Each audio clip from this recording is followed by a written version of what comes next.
Graduation పూర్తయిందా? ఎడ్+ తో dream career start చేయండి. జపాన్లో జాబ్, 2 లక్షల జీతం.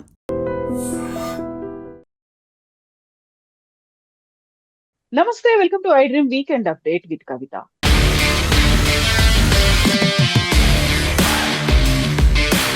ఇరాన్ మీద అమెరికా, ఇజ్రాయెల్ చేస్తున్నటువంటి యుద్ధం 5వ వారం కూడా కంటిన్యూ అవుతోంది. భీకరమైనటువంటి దాడులు చేస్తాం, 2-3 వారాలు కొనసాగుతుంది అని డొనాల్డ్ ట్రంప్ అనౌన్స్ చేస్తున్నారు. ఇరాన్ ని పాత రాతి యుగానికి తీసుకెళ్తాము అనే మాటతో పాటుగా ఇరాన్ లో ఉన్నటువంటి అతి పెద్ద బ్రిడ్జ్ ని కూడా ధ్వంసం చేసింది అమెరికా. నెక్స్ట్ ఏం చేయబోతోంది? పాత రాతి యుగం అంటే ఇంకా ఇంతకు మించినటువంటి దాడులు ఉంటాయా? మనతో పాటుగా ఉన్నారు ఫౌండేషన్ ఫర్ డెమోక్రటిక్ రిఫార్మ్స్ నుంచి డాక్టర్ జయప్రకాష్ నారాయణ గారు. సార్ నమస్తే. నమస్తే కవిత. సార్, ట్రంప్ గురించి మనం మాట్లాడుకుంటే ప్రతిసారి ఒక డిఫరెంట్ స్టేట్మెంట్ ఉంటుంది అన్న దానికి తోడుగా ఆయన ఇంతకు మించి ఇంకా చేసి చూపిస్తాము, నేనేంటో, మా అమెరికా ఏంటో చూపిస్తాము అనేటువంటి మాట.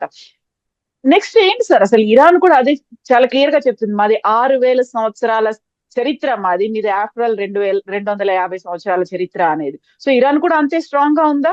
కవిత, డొనాల్డ్ ట్రంప్ మాటలు చాలా బాధ్యతారహితమైనటువంటి. రాత్రి ఆయన ప్రసంగాన్ని నేను కూడా నేను తర్వాత చూశాను. రాత్రి యుగంలోకి పంపిస్తానని ఇరాన్ దేశం గురించి మాట్లాడడం చాలా, ఒక అమెరికా అధ్యక్షుడు, ప్రపంచంలో అంత కీలకమైన స్థానంలో ఉన్న మనిషి ఆ మాటలు మాట్లాడడం అత్యంత బాధాకరం. ఏమన్నా మీకు పగ ఉంటే ఇరాన్లో ఉన్నటువంటి ఆ ముల్లాల ప్రభుత్వం మీద, ఎందుకంటే వాళ్ళు డెత్ టు అమెరికా అని, డెత్ టు ఇజ్రాయెల్ అని చెప్పంటున్నారు. అణ్వాయుధాల కోసం ప్రయత్నం చేస్తున్నారు. ప్రపంచంలో చాలా చోట్ల 4 టెర్రరిస్ట్ దళాలని వాళ్ళు పెంచి, ప్రోత్సహించి, వాళ్ళని పోషించి, వాళ్ళ ద్వారా ప్రపంచాన్ని, ఇజ్రాయెల్ని చికాకు పరుస్తున్నారు. ఇవన్నీ కూడా అభ్యంతరకరమైనటువంటి. కానీ అది ఇరాన్ ప్రజల మీదకి మళ్ళించి, ఇరాన్ దేశం మీదకి, ఆ ప్రజల మీదకి మళ్ళించి, ఆ కోపాన్ని అనుకుని నెరవేరలేదని చెప్పని ఇరాన్ రాజ్యాంగంలోకి పంపిస్తానని చెప్పంటాం. కానీ లేకపోతే పౌర సదుపాయాలని, మిలిటరీ ఇన్ఫ్రాస్ట్రక్చర్ మీద దాడి చేయడం వేరు, అణ్వాయుధాల మీద దాడి చేయడం వేరు, కానీ పౌర సదుపాయాల మీద దాడి చేయడం వేరు. బ్రిడ్జ్లు కావచ్చు, మరొకటి కావచ్చు, విద్యుత్ కావచ్చు, మంచినీళ్ళు కావచ్చు. ఇది పూర్తిగా బాధ్యతారహితమైన చర్య.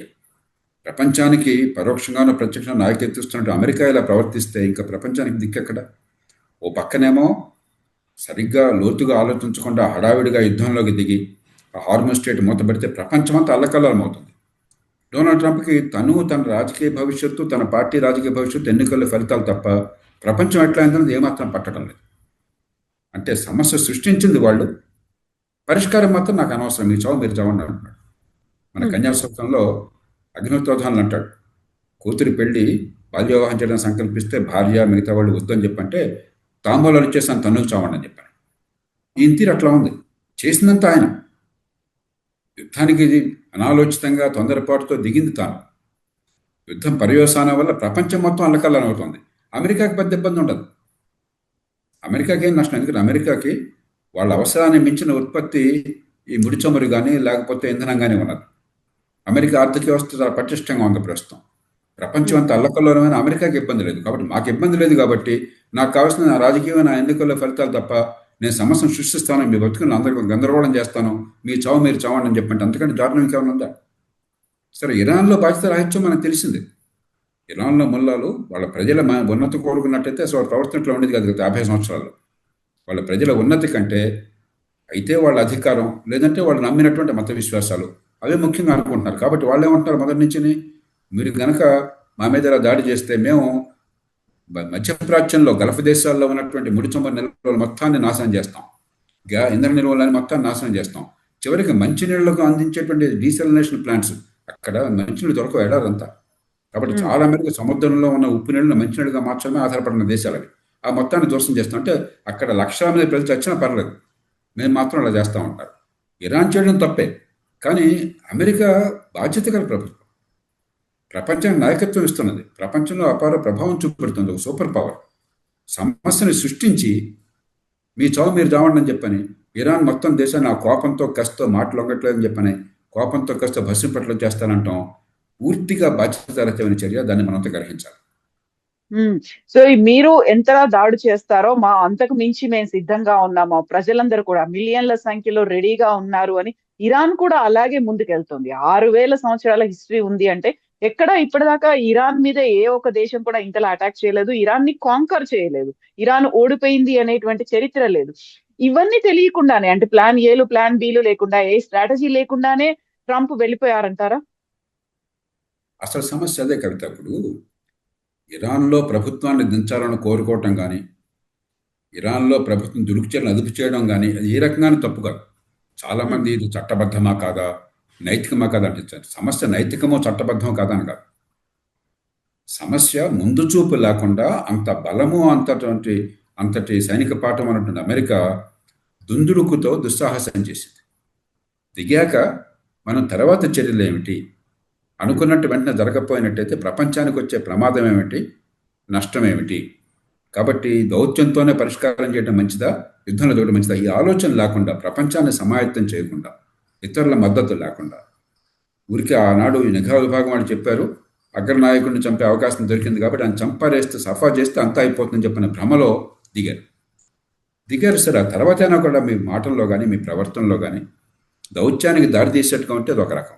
అలా కాకుండా ఇరాన్లో వాళ్ళు ఎంత అపసవ్యంగా మాట్లాడుతున్నారు, అంతకంటే ఎక్కువ దుర్భాషలు మీరు వాడి రెచ్చగొట్టే ధోరణి ప్రదర్శించి మొత్తం నాశనం అయిపోతే నాకేం పోయింది, హార్మోన్ స్టేట్ ఉన్నది, ప్రపంచం మొత్తానికి 20% ఇంధనం అక్కడి నుంచి వస్తే మనందరికీ తెలుసు, దానికి ప్రత్యామ్నాయం లేదు. కొద్ది భాగం మాత్రం పశ్చిమ తీరానికి, అరేబియా పెనిన్సులా పశ్చిమ తీరానికి మీకు యాన్బో అనేటువంటి బోర్డర్ అవికి సౌదీ అరేబియా పంపించగలుగుతోంది. కానీ 11-12 మిలియన్ బ్యారల్స్ రావటం లేదు. నెల రోజుల నుంచి మొత్తం ఆగిపోయినాయి. ప్రపంచం మొత్తంలో ఈ రిజర్వ్స్ అన్ని వాడినా కూడా ఇప్పుడు ఒకవేళ యుద్ధం రేపు సమాప్తమైనా కూడా కొన్ని నెలల పాటు మీకు ఈ ఇంధనానికి ఆటంకం ఉంటుంది, ఆర్థిక వ్యవస్థ చిన్నాభిన్నం అవుతుంది. పరిస్థితి శృతి మించి అక్కడున్న ఇంధన వనరులన్నీ కూడా నాశనం చేస్తున్న ఇరాన్ హార్మోన్ స్ట్రైట్లో అంతా మైనింగ్ చేశారనుకోండి, అమెరికా వెళ్ళిపోయిన తర్వాత, యుద్ధం ఆగిపోయిన తర్వాత కూడా హార్మోన్ స్ట్రైట్ మనకు అందుబాటులో లేదనుకోండి, లేకపోతే వాళ్ళు రౌడీ మామూలు వసూలు చేస్తున్నారు అనుకోండి, ఇప్పటికీ అంటున్నారు $2 బిలియన్ ఒక్కొక్క ఓడికి అని చెప్పని. సూయజ్ కెనాల్ దాటాలంటే, సూయజ్ కెనాల్ పూర్తిగా ఈజిప్ట్ దేశం సొంత ఆస్తి, అది కృత్రిమంగా నిర్మించినటువంటి కాలువ. ఆ సూయజ్ కెనాల్లో ఓడలు రావడం చేత కొన్ని $10,000, కొన్ని లక్షల డాలర్లు ఒక్కొక్క ఓడకి మిగులుతుంది. ఎందుకంటే ఇంకో 30 రోజులు అదన ప్రయాణం తగ్గుతుంది, 30 రోజులు ఇంధనం ఖర్చు తగ్గుతుంది. ఈ రెండు పోతే కొన్ని లక్షల డాలర్లు ఒక్కొక్క ఓడకి మిగులుతుంది. కాబట్టి సూయజ్ కెనాల్లో $1,06,000, $1,10,000 అక్కడ వసూలు చేస్తున్నారు సగటున, ఒక 40,000, 45,000 టన్నుల ఓడకి. వీళ్ళు ఓడకి $2 మిలియన్ అంటున్నారు. ఇది అంతర్జాతీయ రహదారి, ప్రపంచానికి హక్కులున్నాయి, ప్రపంచంలో ఇంతవరకు ఎప్పుడు జరగదు అలాంటిది. కాబట్టి ప్రపంచం మొత్తాన్ని అతలకొతలం చేశారు. ఇది మామూలు సంక్షోభం కాదు. యుద్ధం వల్ల లేకపోతే అక్కడ బాంబులు పడడం వల్ల కొంత నష్టం జరుగుతోంది, కానీ ఇది చాలా చిన్నది. ప్రపంచానికి జరిగే నష్టంతో పోలిస్తే స్థానికంగా యుద్ధం వల్ల జరిగే నష్టం చాలా చిన్నది.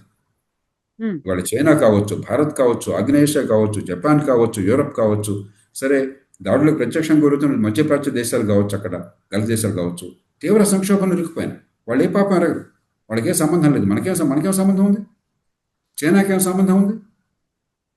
కాబట్టి ఇది చాలా దుద్దుకు చర్య. అయిపోయింది, అది అయిపోయింది. కనీసం ఇప్పుడు ఏ రకంగా దీని నుంచి బయటపడాలని చెప్పిన కాస్తంత సౌమ్యంగా ఆలోచించడం, అందరితో గురించి చర్చించడం కాకుండా బెదిరింపులు, హోంకరింపులు, అదేమంటే ఇరాన్ని భయపెట్టేసి రాజ్యాంగంలో పంపిస్తానంటాం. అలా చేయడం వల్ల ఏమైంది, నిజంగా ఇరాన్లో ప్రజలు అత్యధికులకి ఆ ప్రభుత్వం అంటే అసహ్యం ఉన్నది. ఎందుకంటే 10,000 మంది సామాన్య పౌరులను, అమాయకులు, నిరాయుధుల్ని పొట్టను పెట్టుకున్నారు వాళ్ళు, మహిళలతో సహా. వాళ్ళు స్వేచ్ఛ కోసం ఉద్యమాలు చేశారని చెప్పని. వాళ్ళందరికీ కూడా మీరు మీ భాష, మీ చేతుల వల్ల వాళ్ళందరూ కూడా దేశభక్తులు అన్నట్టయితే ప్రభుత్వాన్ని సమర్థించే పరిస్థితి వచ్చింది. అంటే ఏది కోరారో మీరు దానికి వ్యతిరేకంగా జరుగుతుంది మీ పనుల వల్ల, మీ మాటల వల్ల. ఎంత మూర్ఖత్వం, ఎంతటి ముందు చూపు లేకుండా ఈ ప్రలాపనలు. కాబట్టి అమెరికా చర్యలు చాలా దారుణమైనటువంటివి. ఇవాళ పొద్దున్న నేను కొంతసేపు అమెరికా టీవీ చూశాను. ఈ మధ్యకాలంలో టీవీ ఒక చోట్ల ఒక గంట చూస్తే ఎంతసేపటికి వాళ్ళ దేశంలో రాజకీయం గురించి తప్ప అసలు ప్రపంచం ఎంత అల్లకల్లం అవుతుంది వాళ్ళ చర్యల వల్ల అన్న స్పృహే కనిపించట్లేదు. ఎందుకంటే ఖండాంతరంలో ఎక్కడో ఉన్నారు, రెండు పక్కల 2 పెద్ద సముద్రాలు ఉన్నాయి, వాళ్ళకి ఇంధనం కొరత లేదు. మన దేశంలాగా ప్రైస్ కంట్రోల్ పెడితే అసలు వాళ్ళకి ఇంధనం ఖర్చు కూడా పెరగదు, ఖరీదు కూడా పెరగదు.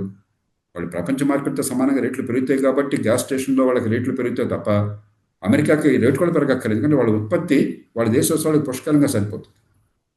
అందుకని వాళ్ళకేం పట్టట్లేదు, చెవుకుంటున్నట్లేదు. మనందరికీ ఇప్పుడు భవిష్యత్తు ఎట్లాగా, మన పిల్లల భవిష్యత్తు ఎట్లాగా, మన ఆర్థిక వ్యవస్థ భవిష్యత్తు ఎట్లాగా, ఉపాధి కల్పన పెరుగుతుంది అనుకుంటున్నాం, ఇప్పుడు ఆర్థిక ప్రగతి ఉంటుంది అనుకుంటున్నాం, వేద దేశం అవసరాలు తెచ్చడం ఎట్లాగా.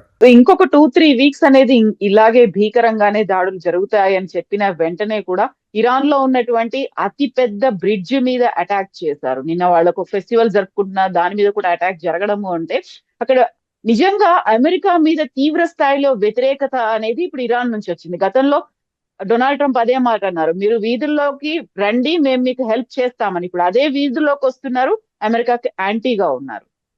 మీరు అన్నట్టుగా ముందు అమెరికా ఇరాన్లో ఒక దారుణమైన మొల్లాల ప్రభుత్వం, మతరాజ్యం, ప్రజల్ని హీనంగా అణిచివేస్తున్నారు, హక్కుల్ని కాలరాస్తున్నారు, దేశాన్ని భ్రష్టు పట్టించారు ఆర్థికంగా, పిచ్చి పిచ్చి విదేశాంగ విధానాలు పట్టుకుని అని చెప్పి అన్నటువంటి వాళ్ళ మీద ఉద్యమం, వాళ్ళ మీద యుద్ధం అని చెప్పన్నది చివరి ఇరాన్ ప్రజల మీద యుద్ధంగా మార్చాడు డొనాల్డ్ ట్రంప్ ఆయన తీరు వల్ల.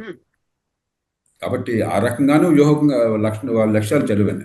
ఇరాన్ ప్రజల పాపం 50 ఏళ్ల పాటు దుష్పరిపాలన గురి నలిగిపోతున్నారు. మీకు ఇస్లామిక్ దేశాల్లో ఇరాన్ అంత ఆధునికీకరణ ఉన్న దేశం మరొకటి లేదు. మంచి ప్రమాణాల విద్య, సాంకేతిక నైపుణ్యము, ఆధునిక సమాజము, మానవ హక్కులు, మహిళల హక్కులు ఇవన్నీ కూడా ఉన్న సమాజం గతంలోనే. అవన్నీ క్రమక్రమంగా తగ్గినాయి, నష్టపోయింది ఆ ప్రజలు. దాని తగ్గట్టు ఆర్థిక ఆంక్షలు విధించడం చేత ఇరాన్ ప్రభుత్వం తీరు వల్ల ప్రజలు తీవ్రంగా నష్టపోయి ప్రభుత్వం వ్యతిరేకంగా ఉన్నారు. ఆ ప్రజల మీద మీరు దాడి చేసి ఇరాన్ ప్రజల్ని, దేశాన్ని అవమానించి ఆ ప్రజలు రాజ్యాంగంలోకి పంపిస్తామంటే ఇరాన్ ప్రజలు ఎందుకు ఊరుకుంటారు? కాబట్టి ఏ రకంగా చూసినా కూడా ఇది బాధ్యత గల చర్య కాదు. మామూలుగా ఇది గోండాలు ఇట్లా మాట్లాడుకుంటారు. మన అసెంబ్లీలో కొన్నిసార్లు అలా మాట్లాడుకుంటారు, బస్తీ మీద సవాలని చెప్పని. మరి అంత అగ్రరాజ్యం, అంత గొప్ప దేశం, ఆ దేశాధ్యక్షుడు ప్రపంచానికి నాయకత్వం ఇస్తున్నప్పుడు ప్రత్యక్షంగానో పరోక్షంగానో ఆ స్థాయిలో ఈ మాటలు మాట్లాడడం అంటే ఇక అంతకంటే అప్రతిష్ట లేదు. కానీ మన సమస్య అది కాదు. అతడు ట్రంప్ ఎట్లాంటి వాడో మనకు అర్థమైపోయింది. మనం ఇప్పుడు ఈ సంఘటన నుంచి ప్రపంచం మొత్తం బయటపడాలి. ఇప్పుడు మనం ఒమాన్ ఉదాహరణకి, అక్కడ ఒమాన్ కూడా ఇరాన్కి ఎలాగ ఉందో ఆ హార్మజ్ స్ట్రైట్ మీద ఆధిపత్యం రెండు పక్కన ఒమాన్ ఉంది. ఆ రెండు దేశాలు సంప్రదింపులు జరుపుతున్నారని అంటున్నాం. ఇప్పుడు చైనా గట్టిగా పూనుకోవాలి, భారత్ పూనుకోవాలి, ఈ రెండు దేశాలు కీలక పాత్ర వహించాలి, యూరప్ దేశాలు పూనుకోవాలి, గల్ఫ్ దేశాలు పూనుకోవాలి. ఈ 4 ప్రాంతాల నుంచి ఇరాన్తోనూ ఒమాన్తోనూ కూర్చుని అందరూ అంగీకరించేటువంటి, న్యాయంగా జరిగేటువంటి, అంతర్జాతీయంగా ఈ స్వేచ్ఛ, ఈ నౌకా వాణిజ్యానికి, నౌకల రవాణాకి స్వేచ్ఛ ఉండేట్టుగా, అదే సమయంలో ఇరాన్ ప్రతిష్ట గౌరవం ఉండేట్టుగా ఏదో ఒక మధ్య మార్గాన్ని వెంటనే అన్వేషించడం కోసం మనందరం పూనుకోవాలి తప్ప మనందరం కాలు ఎత్తేస్తే చివరికి సమస్య మరింత ముదిరిపోతుంది. కాబట్టి సమస్య ఎవరు సృష్టించినా కూడా దానికి బాధ్యతలో మనం అంతా. భారతదేశం పెద్ద బాధ్యతలో దేశం, చైనా పెద్ద బాధ్యత దేశం. మనందరి మధ్య ఉన్న ప్రపంచాలు తర్వాత చూసుకోవచ్చు. చైనా కూడా చాలా బాధ్యతగా మాట్లాడుతుంది. చైనా ఏమంటుంది, హార్మోజ్ స్ట్రైట్ని వాణిజ్యానికి పూర్వంలాగా అందరికీ అందుబాటులో ఉండేట్టు చేయాలి. చాలా సరైనటువంటి సౌభైన మాట. మనది కూడా అదే మాట, యూరప్ అదే మాట. కాబట్టి మనందరం పోనుకున్నప్పుడు ఏదో రకంగా సయోధ్యని సాధించాలి. అక్కడ కాల్పుల విరమణ, హార్మోజ్ స్ట్రైట్ని ఓపెన్ చేసే రీతిని ఉండేట్టయితే కాల్పులు వచ్చేట్టు చేయాలి. మనం దీర్ఘకాలిక పరిష్కారం కోసం ప్రయత్నించాలి. Sir, who bells the cat first అంటారు. పిల్లి మెడలో ఎవరు గంట కడతారు అనేది, అది ఎవరున్నారు సార్? ఎవరు ముందుకు వస్తున్నారని మీరు అనుకుంటున్నారు సార్? ఇప్పుడు ఐక్యరాజ్య సమితి మామూలుగా నిర్వీర్యం అయిపోయింది. ఇప్పుడు సరైన ఆదరణ ఐక్యరాజ్య సమితిలో అమెరికా మినహాయిస్తే మిగతా 4 శాశ్వత సభ్యత్వ ఉన్న దేశాలు, చైనా, రష్యా, బ్రిటన్, ఫ్రాన్స్, ఈ 4 కూడా హార్మోజ్ స్ట్రైట్ ఓపెన్ కావాలని, ఇక్కడ శాంతి కావాలని కోరుకుంటున్నాయి. అమెరికాకు కూడా అప్పుడు అగౌరవం లేకుండా హార్మోజ్ స్ట్రైట్ కనుక ఓపెన్ చేసేటైతే, అణ్వాయుధాలకు వెళ్ళమని చెప్పిన మాట ఇచ్చేటైతే, ఆ 2 షరతులు తప్ప మిగతా 5 షరతులు ప్రస్తుతానికి పెట్టిన తర్వాత చూసుకోవచ్చు, దౌత్యంలో చూసుకుందాము అని చెప్పిన 2 పక్కల ఒప్పించాలి. ఈ 2 ఒప్పుకుంటే కల్పన జరుగుతుంది ఇరాన్ చెప్పాలి. ఎందుకంటే ఆ విధ్వంసం ఇరాన్కి నష్టమే. దీనిలో అమెరికాకు పోయేదేం లేదు, ప్రతిష్ట పోతుంది. ప్రతిష్ట ఎట్లాగో పోయింది, అమెరికా మీద నమ్మకం పోతుంది. కానీ అమెరికాకి ఆర్థికంగా పెద్ద ఇబ్బంది ఏం లేదు, సైనిక పరంగా ఇబ్బంది ఏం లేదు. చివరికి ఇంకో 15 రోజుల పాటు విధ్వంసం భయంకరంగా జరిగింది అనుకోండి, గల్ఫ్లో ఏమవుతుంది, ఇంధన వనరుల్లో అది ఒక పక్కన, ఇరాన్ దేశానికి, ఆ దేశ ప్రజలకు అంత ముప్పు జరుగుతుంది. విధ్వంసం చాలా తేలిక, పునర్నిర్మాణం చాలా కష్టం. కాబట్టి దాన్ని చూపెట్టి మొహమ్మద్ కోపంతో ముక్కును కోసుకోవద్దు, ఇరాన్ ప్రజలకు అన్యాయం చేయొద్దు, మీ దేశం నష్టపోకూడదు. కాబట్టి హార్మోజ్ స్ట్రైట్ను మీరు ఓపెన్ చేయండి, ఆ తర్వాత మిగతా మాట్లాడుకుందాం. ఆ ఒక్కటి ఒప్పుకున్నట్టయితే మనం యుద్ధాన్ని ఆపించి ఏర్పాటు చేద్దామని చెప్పి ట్రంప్ కూడా, చూడండి మీరు గట్టిగా నల్లడు హార్మోజ్ స్ట్రైట్ ఓపెన్ చేశారు, మీరు చేయవలసిన చేశారు, భయపెట్టారు ఇరాన్ని, చాలా ధ్వంసం చేశామంటున్నారు, ఇంకా ఊరుకోండి అని చెప్పి ఆయన కూడా చెప్పచ్చు. ఏదో రకంగా మనం సౌజ్యం సాధించాలి. మనమందరం ఇప్పుడు ట్రంప్ని ఏడిపించాలనో, ట్రంప్కి దెబ్బ తగలాలనో మనం పూనుకుంటే, ఇరాన్ ఏడిపించాలో దెబ్బ తగలాలని పూనుకున్నట్టయితే వాళ్ళకి ఏమవుతుందో తర్వాత చూద్దాం. ఇరాన్కి చాలా భయంకరంగా విధ్వంసం జరుగుతుంది. ట్రంప్కి పెద్ద ఏం కాదు, అమెరికాకి ఏం కాదు, మనందరం నష్టపోతాం. కాబట్టి మన ప్రయోజనాలు ఉమ్మడిగా కాపాడుకోవాలంటే యూరప్, చైనా, భారత్, అక్కడ ఉన్నటువంటి గల్ఫ్ దేశాలు, దాంతోపాటు జపాన్ లాంటి దేశాలు మనందరం పూనుకోవాలి. సో ఇప్పుడు అమెరికాలో చెందినటువంటి క్లౌడ్ సెంటర్లు, డేటా సెంటర్ల మీద కూడా దాడి చేస్తుంది. ఆ తర్వాత అండర్ గ్రౌండ్ లో ఉన్నటువంటి సముద్ర గర్భంలో ఉన్నటువంటి కేబుల్స్ మీద ఒక సైబర్ వార్ఫేర్ కూడా రూపాంతరం చెందుతోంది. ఆ తర్వాత బూట్స్ ఆన్ ద గ్రౌండ్స్ అని అక్కడ ఉన్నటువంటి ఆర్మీ కూడా రంగంలోకి దిగుతున్నారు. ఇవన్నీ చూస్తుంటే ఇది ఈ మధ్యలోనే తగ్గిపోయే అవకాశం కానీ మధ్యవర్తిత్వాలు లేకపోతే శాంతి చర్చలు అనేటువంటి పరిస్థితులు అయితే కనిపించట్లేదు. రెండు కూడా తూతూ మేమే అన్నట్టుగానే వెళ్ళిపోతున్నాయి. కాబట్టి నిజంగా ఇన్వాల్వ్మెంట్ అనేది భారతదేశం నుంచి ముందు నుంచి కూడా కాల్స్ ఏదైనా వచ్చాయి, లేకపోతే ఇతర దేశాలు ఏదైనా ఉంటే భారతదేశం కొంచెం ఫ్రెండ్లీ నేషన్, ఆ తర్వాత న్యూట్రల్ గా ఉంటుంది, మా సపోర్ట్ చేస్తుంది అనేది. బట్ అలాంటి కాల్స్ కూడా రావట్లేదు, మనం కూడా ఇంటర్వ్యూన్ అవ్వట్లేదు, మోదీ ఎందుకు సైలెంట్ గా ఉన్నారు అనేది ఉంది కదా సార్. కవిత, రేపు ఏమవుతుందో మన గురించి చెప్పలేం. కానీ నా అంచనా ప్రకారం డొనాల్డ్ ట్రంప్కి యుద్ధం కొనసాగటం ఇష్టం లేదు. ఎందుకంటే ఇరాన్కి ఏమవుతుంది, ప్రపంచానికి ఏమవుతుందని కదా ఆయనకి చెమకుంటున్నట్టు కూడా లేదు. ఆయనకి రాజకీయంగా ఏమవుతుందన్న భయం ఒక్కటే ఉంది ఆయనకి, ఆయన పార్టీకి, ఆయనకి. అమెరికాలో ప్రజాభిప్రాయం తీవ్రంగా వ్యతిరేకంగా ఉండదు. కాబట్టి దాన్ని అదనుగా చూపెట్టి మనం ఎట్లాగొట్లా యుద్ధం పరిసమాప్తయ్యే ప్రయత్నం మనం చేయాలి. ఒంటరిగా చేయలేం, ఒంటరిగా మన మాటకు విలువ ఉండదు. కానీ ఈ విషయంలో చైనా, భారత్, యూరప్లో జర్మనీ, ఫ్రాన్స్, బ్రిటన్, ప్రధానంగా యూరోప్ దేశాలు, మిగతావి గల్ఫ్ దేశాలు, మన అందరం కలిసి పూనుకున్నట్టయితే ఐక్యరాజ్య సమితి వేదిక ఉపయోగించుకోవచ్చు. ఫోన్ కాల్స్ ఉన్నాయి, అవి చేస్తే ఇప్పటికే చర్చలు జరుగుతున్నాయి ఎక్కడో చోట. కానీ సంఘటితంగా ఈ అందరూ కలిసి ముందు ఒక అంగీకారానికి వచ్చి ఒక పిలుపునివ్వాలి. ఇంతమంది సంఘటితంగా పిలుపునిస్తే ఇరాన్ అంత తేలిగ్గా కాదనలేదు. ఎందుకంటే చైనా మద్దతు లేకుండా, రష్యా మద్దతు లేకుండా ఇరాన్ కొనసాగదు. రష్యా కావాలి, రష్యా లేకుండా కూడా జరగదు. రష్యా కొంచెం ముందుకు రాకపోవచ్చు, ఎందుకంటే రష్యా లాభపడుతుంది. ఇంధనం ధర పెరిగినట్టయితే రష్యా మీద ఆంక్షలు పోయినా ఇప్పుడు ఇంధనం అమ్ముకోవచ్చు, మనలాంటి దేశాలు కొనుక్కోవచ్చు బహిరంగంగా. రెండోది, రేట్లు పెరిగినాయి, పూర్వం కంటే ఇప్పుడు డబుల్ రేట్తో మనం కొనాల్సి వస్తుంది. కాబట్టి యుద్ధం ఎంతకాలం కొనసాగితే, యుద్ధం వల్ల ఎంత ఉత్పాతం జరిగితే అంత రష్యాకి లాభం ఉండొచ్చు. కానీ రష్యాను కూడా మీరు కనీసం మీరన్న బాధ్యతతో ఉండాలి, మీ గౌరవాన్ని పెంచుకోవాలని చెప్పాలి. అంచేత China, Bharat, Russia, Japan, Europe దేశాలు, గల్ఫ్ దేశాలు ఇవన్నీ కలిసి ఏకగ్రీవంగా పిలుపునిచ్చినట్టయితే ఐక్యరాజ్య సమితిలో ఉన్నటువంటి దౌత్యంగా బహిరంగంగా ఉపన్యాసాలు ఇవ్వడం కాదు, ఫోన్లో పనిచేయాలి, గోప్యంగా మాట్లాడాలి అందరితోనూ. దానికి ఒక రంగం సిద్ధం చేయాలి. చేస్తే మంచి అవకాశం ఉన్నది, అవసరం ఉన్నది, అత్యవసరం, అందరికీ అవసరం. పిల్లి మెళ్ళలో ఎవరో ఒకరు గంట కట్టాలి. దానికి మరి చైనా, భారత్, ఆసియా ఖండంలో అందరికంటే బాగా నష్టం జరిగేది ఆసియా ఖండంలో. మధ్యప్రాచ్యం అంతా ఆసియా ఖండం, గుర్తుంచుకోండి. గల్ఫ్ దేశాలని ఆసియా ఖండంలో దేశాలు. చైనా, భారత్, ఆగ్నేయేషియా దేశాలు, జపాన్ మొత్తం కూడా అక్కడి నుంచి చెందిన మీద చాలా ఆధారపడినాయి. కాబట్టి ఆర్థిక వ్యవస్థ చిన్న భిన్నమయ్యేది అందరికంటే ఎక్కువ ఆసియా ఖండం. కాబట్టి మనందరం ఆ పాత్ర వహించాలి, మన అవసరం. యూరప్ను బహుశా అమెరికా ఆదుకుంటుంది, మిగతా అవన్నీ కాంట్రాక్టుల అవసరం రద్దు చేసుకుని వాళ్ళ దేశానికి వాళ్ళు ఇచ్చుకుంటారు, యూరప్ కావాల్సింది పంపిస్తారు. మన తర్వాత పట్టించుకుంటారు, మనకు ఫస్ట్ ప్రయారిటీ ఇవ్వరు వాళ్ళు. కాబట్టి దీనివల్ల విధ్వంసానికి, దీనివల్ల నష్టపోయేది ఆర్థికంగా ఆసియా ఖండంలో దేశాలు. కాబట్టి మనం ముందు బాధ్యత తీసుకోవాలి, యూరప్ను కలుపుకోవాలి. అయితే చైనా ఇండైరెక్ట్ గా ఇరాన్ కావాల్సినవన్నీ అందుబాటులోకి పెట్టింది. డిఫెన్స్ మెకానిజం కావచ్చు, లేకపోతే వాళ్ళకి కావాల్సినటువంటి టెక్నాలజీ కావచ్చు, ఇండైరెక్ట్ గా చైనా నుంచి హెల్ప్, ఒక సపోర్ట్ అనేది వస్తున్నప్పుడు కాబట్టి చైనాకి ఇరాన్ మీద ఎంతో కొంత పట్టు ఉంటుంది. ఎందుకంటే చైనా మద్దతు లేకుండా, రష్యా మద్దతు లేకుండా ఇరాన్ కొనసాగడం అసాధ్యం. కాబట్టి చైనా ఖచ్చితంగా యుద్ధం ఆగాలని కోరుకుంది, బహిరంగంగా చెప్తున్నారు వాళ్ళు. చైనాకి మొట్టమొదటి ప్రయారిటీ వాళ్ళ దేశంలో ఆర్థిక వ్యవస్థ పెరగడం. కాబట్టి చైనాకి ఆ విషయంలో మీరు చైనా మీద మనకి వాళ్ళ గొడవలు ఉన్నాయి. కానీ చైనా ఇప్పుడు కూడా రేషనల్ యాక్టర్, హేతుబద్ధంగా ఆలోచించేటువంటి పాలనా వ్యవస్థ అక్కడ. వాళ్ళ దేశ ప్రయోజనాన్ని సరిగ్గా అంచనా వేసుకుని దానికోసం పోరాడే వ్యవస్థ. అంటే చైనా యుద్ధం ఆపాలని కోరుకుంటారు, నాకేమాత్రం అనుమానం లేదు దానిలో. మరి భారతదేశం సార్ ఇంటర్వ్యూన్ అవుతుందా, టైం తీసుకుంటారా, లేకుంటే వాళ్ళ కోసం కాదు మనం జోక్యం చేసుకోవచ్చు, మన కోసం జోక్యం చేసుకోవాలి. నెల 2 నెలలు తట్టుకోగలం. కానీ ఈ సంక్షోభం వల్ల కొన్ని నెలల పాటు కనుక మనకి ఇంధనం లేకుండా ఉంటే మన దేశం తట్టుకోలేదు, ఆసియా ఖండంలో ఏ దేశమో తట్టుకోలేదు. అందులో ఆర్థిక వ్యవస్థ కాస్త పెరిగే అవకాశం ఉంది అనుకుంటున్నా, కాస్త చాలా కాలం తప్పులు చేశాము. ఈ మధ్యకాలం ఆర్థిక వ్యవస్థ పెరిగే అవకాశం ఉన్నది. ప్రభుత్వం కూడా కొంచెం ప్రతిభటనగా వ్యవహరిస్తుంది. భవిష్యత్తుని బాగా మలుచుకోవాలనుకుంటున్నాం. అలాంటిది ఇది పెద్ద దెబ్బ అవుతుంది మన ఆర్థిక వ్యవస్థ. కాబట్టి మనం పూనుకోవాలి. బహిరంగంగా బేరాలు పలకటం కాదు,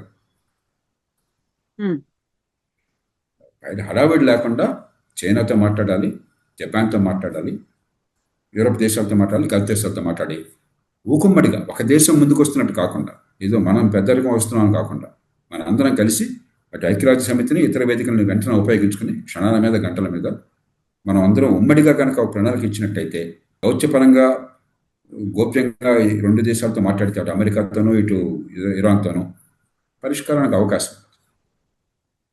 ఎస్ సార్, చూద్దాం ఎంతకాలం కొనసాగుతుంది, ఎవరు ముందుకు వస్తారు అనేది. Thank you so much sir. Thank you sir.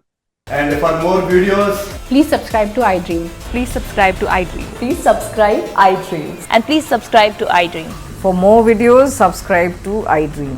please like, share and subscribe to the channel. Congratulations, iDream. Subscribe to iDream. Subscribe to iDream. So subscribe to iDream Media. iDream ki iDream team andarki huge congratulations. Please subscribe iDream Media. Please subscribe to iDream. Subscribe iDream. Please subscribe to iDream. iDream అంటే నా కళల ఛానల్ను subscribe చేసుకున్న నోరు తిరుగుతలేదు, మీరైతే గంట గుర్తు కొట్టండి. For more such videos, please subscribe to iDream. Subscribe to iDream. Please subscribe to iDream. Please subscribe iDream Media. Please do subscribe to iDream. Please subscribe to iDream Media. For best entertainment and information, please subscribe iDream. And don't forget to subscribe to iDream.